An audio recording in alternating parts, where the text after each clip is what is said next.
Əlabbas Bağırov, köhnə kişi, hekayə. 5-ci hissə. Murad durdu, təzə siqaret yandırdı, sobaya təzə odun qoydu. Elə bil dedikləri də qaratel üçün təzə şeydi. Deyirəm, dünyanın işinə bax, sən Allah. Bu kəndin adamlarına əlimdən gələn o yaxşılıq qalmayıb ki, eləməmiş olum, amma bu namərd uşaq namərd az qalır, qanıma yerikləsin. Məsləhət vermişəm, elə biliblər, sədrliyimdən istifadə eləyirəm. Əgər əllərini kəsmişəm, fikirləşiblər ki, ad sanıma görədir. Bir ara dadanmışdılar kolxozun malına, bir ara da alverə qurşandılar. Elə o vaxtdan Səfi də qoşuldu onlara. Çağırdım hamısını, ağsaqqalları yığdım, tədbir tökdüm, dedilər, bəs paxıllığımdandır. Axırda o qədər hirsləndim ki, cızığımdan çıxıb ana-bacı söyüşü də elədim. Dedim, köpək oğlanları eşidən biləm alver adıyla bir başı papaqlı ayağını kənddən qırağa qoyub, anasına ağlar qoyacam. Ondan sonra qoy heç kim məndən inciməsin. Gəlin dedim, burada şərtləşək ki, xırmanda yabalaşmayaq. Nə qədər qolumuzda qüvvət, dilimizdə taqət var, bu kəndin, bu kolxozun yolunda qoymalıyıq.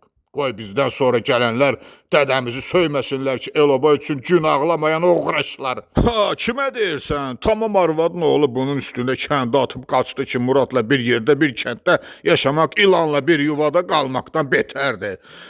Ah, sən adamı yaşamağa qoymursan. Al söyünün xırda qardaşı buradan çıxıb gedəndə deydi, o qədər zakon deyəcəksən ki, axırı bir yol baxacaqsan, kənddə özündən savay heç kim qalmayıb. Nə olar, həmişə sən sədr olmayacaqsan ki? Əlbət bizlərin də dövranı gəlib çıxar.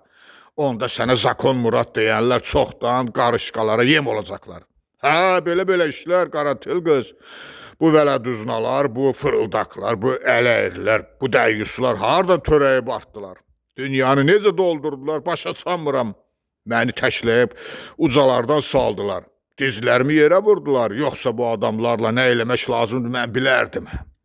Murad susub matdım tavana baxdı, qollarını qoynundan saldı. Sonra dərindən köks ötürüb nəzərlərini divarda gəzdirdi.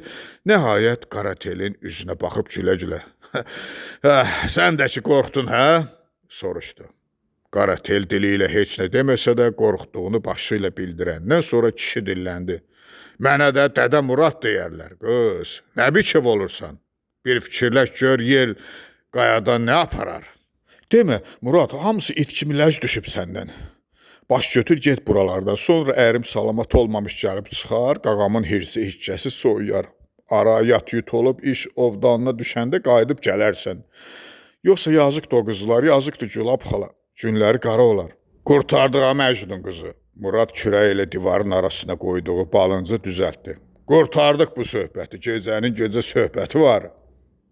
Qaratel dediyindən dönmədi. Çeynənə saqqız tez çürüyər Murad, axı sən bu sözü ne deyirsən? Ta o vaxtların keçib ki, qılıncını dalda kəsə qabaqda. Niyə tərslik eləyirsən? Deyirlərsə deməli tutacaqlar. Haray bu başdan iş yoğunlaşmamış qaç. Yaxşı, deyə Murad gülə-gülə razılaşdı. Tutaq ki, sən deyəndir. Getmişəm, yoxam, bəs özün? Özüm. Onsuz da özüm olmuşam, təpəsi töhmətli, gözü kölgəli. Bundan belə nə qorxacam? Yəni, qaradan da tünd rəng var. Həm də biz arvadları sən hələ yaxşı tanımırsan. Duz dağıyıq. Ha əriyərik, heç qurtarmanıq. Höcət, inat, Muradınsa dünya vecinə də deyildi. Zarafat idi ki, eləyirdi. Görəsən məni tutsalar Gülab xalan çox yanar, ya sən ha dəli qız. Biz niyə belə elədik, ay Allah? Niyə belə elədik biz, niyə? Axı sən böyük idin Murad, niyə belə səhv elədin, niyə? Qaratelin gözləri yenidən öz-özünə 14-15 yaşlarında ilk sevgi məktubu alan qız uşağının gözləri kimi sakit ehmal doldu, dolub kipriklərini açdı. Niyə belə günaha batdıq Allah? Bəs ağlamaq niyə başı yox? Murad toxtaqlıq niyyəti ilə dedi, amma əvəzində onun qəhər dolu Murad deyən səsini eşitdi. Nədir? Ay Murad, nədir? Nə deyirsən, ay gözü yaşla dolanım? Ki onun saçlarını nəvazişlə tumarlasa da həm bu qəribə sorğu-sualdan, həm də irilib xırdalan gözlərindən hiss eləmişdi ki, naqafil bir xəbər eşidəcək. Elə də oldu. Axır ki, qadın özünü yığışdırıb canını dişinə tutaraq, get buradan, dedi. Muradın qara buğdayı sifəti hələ şirinləşib gülüş olmayan ağabbaq bir rəngə bələndi. O barmağının ucu ilə Qaratelin kirpiyində silələnmiş yaşı ehmallıca onu incitmədən sildi və şirin-şirin qımışdı. Bə belə niyə? Daha söz deyilmişdi, bərkmək asan idi. Get Murad, artıq söz lazım deyil. Qurban olum, get buradan. Elə indi çıx get bu saat. Onsuz da hər şey mənasını itirib. Duruxa-duruxa, asta-asta olsa da getməyinə Murad getdi, amma qapının ağzınacan. Orada Astanada hiss elədi ki, buradan elə belə səssiz, səmirsiz çıxıb gedə bilməyəcək. Ya nəsə demək, ya da nəsə eləmək lazımdır. Geriyə də elə bunun üçün döndü. Uzaqbaşı bir də onun üçün ola bilərdi ki, görsün, kim bilir, bəlkə də lap ömürlük ayrıldıqları bir məqamda Qaratel nə eləyir? Qadının qapının dəstəyinə yapışıb dayanmış, Muradı səsləməyi də, qollarını yana açaraq ona sarı yürüməyi də bir vaxtlar Muradın bu evdən həmişəlik çıxıb getmək istədiyi zaman elədiyi hərəkətlərin sanki eyni idi. Axı bu nə tilsimdir Murad? Deyə qız indi də onun qarşısında diz çöküb sitayiş eləyənlər kimi əllərini yuxarı qaldırmışdı. Axı bu nə sehirdir mən düşmüşəm, Allah, nə?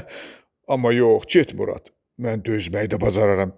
Nə istəyirsən elə, gözlərimi çıxart, səndən ayrı kişi görməyim, saçlarımı kəs, ona yad əli dəyməsin. İstəyirsən məni tikə-tikə doğru, amma bir də buralara dönmə, eşidirsən nə deyirəm Murad? Qurban olum, dönmə buralara, yalvarıram sənə. Murad onun biləklərinə yapışıb qaldırdı və kişi kimi söz verdi. Dönmə deyirsən, dönmərəm. Nə deyirəm ki? Amma ləngidi o duruxdu, gedib dayandı. Bunu sezən Qaratel titrək səslə dayanma dedi. Qurtarıb hər şey, çıx get. Asta addımlarla geri qayıdan Murad cavab əvəzində ehmalca onun çənəsinə yapışaraq qaldırıb, öz sifəti ilə üzbəyi saxladı və gözünün birini o cür ki o qıydı, adamı yalnız sınayanda gözü o cürə qıyarlar. Qız da uzun və qəşəng kipriklərini aralayıb, onu elə o halda görəndən sonra Murad dedi, indi ki mənim üçün belə qorxursan, niyə o vurulmuş dediyinə bir şey boyun olmadın? Bir vaxtlar Murad Qaratelin başına çox oyunlar açmışdı. Acılayıb saatlarla danışdırmış, qəlbini qırıb dörd divar arasında qoyaraq çıxıb getmiş, qayıdan gün ağlada-ağlada gözünün yaşını tökə-tökə onu lümlüt soyundurub səhərəcən eləcə saxlamış, hətta bəzən vəcdə gəlib təzəcə doğulmuş körpəsini yalayan canlı tək qızı təpə-dırnaq yalayaraq ən qəmli anlarında onun saçları ilə gözünün yaşını qurutduğu vaxtlar da az olmamışdı. Ən inanılmazı isə Muradın bu hərəkətlərindən Qaratelin özünün də kan və ləzzət ala-ala yaşaması olmuşdu. Hətta sonralar Murada dediyinə görə onu belə sevimli eləyən də məhz elə bu qəribəlikləri imiş. Hərdən sərt, hərdən mülayim, hərdən əzazil, hərdənsə pilə kimi yumşaq. Amma ondan Muraddan belə söz eşitmək, birdən-birə Qaratelin matı-mutu elə qurumuşdu ki, diksinib dümdüz Muradın gözlərinin içinə baxırdı və görünür, eşitdiyinə inanmadığı üçün bir də soruşası oldu. Nə dedin?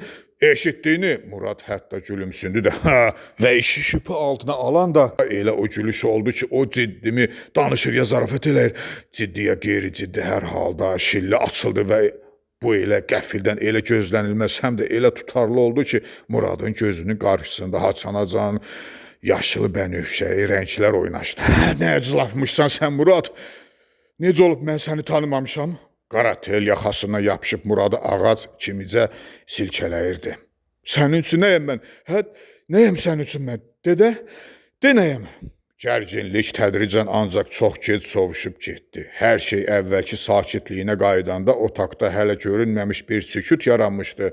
Qaratel başı aşağı idi. Sakitcə əlləri dodaqlarında böyük günah işləmiş adamlar kimi Muradsa üzünü, şillənin yerini ovuşdurur və dinmirdi. Amma elə birinci də onun səsi eşidildi. Deməli, belə, deyib o aram-aram köks ötürdü. Belə hələ 5 də artıq etibarsız insan, deyən qadının üz gözündən hələ də nifrət yağırdı. Sən düz elədin, deyib Murad onu yoxşa-yoxşa, ovda-ovda bu dəfə ən istəkli balası kimi sinəsinə sıxıb gülümsündü. Bəsdir, kürlük elədiyin. Bir işi doldu keçdi. Nə baş verdiyini yalnız indi anlayan Qaratel dərhalda piləyə döndü. Belə eləməməliydim Murad, başa düşürəm ki, düz eləmədim. Əlim quruyaydı səni vurduğum yerdə. Bağışla vallah, birdən oldu, bilmədim.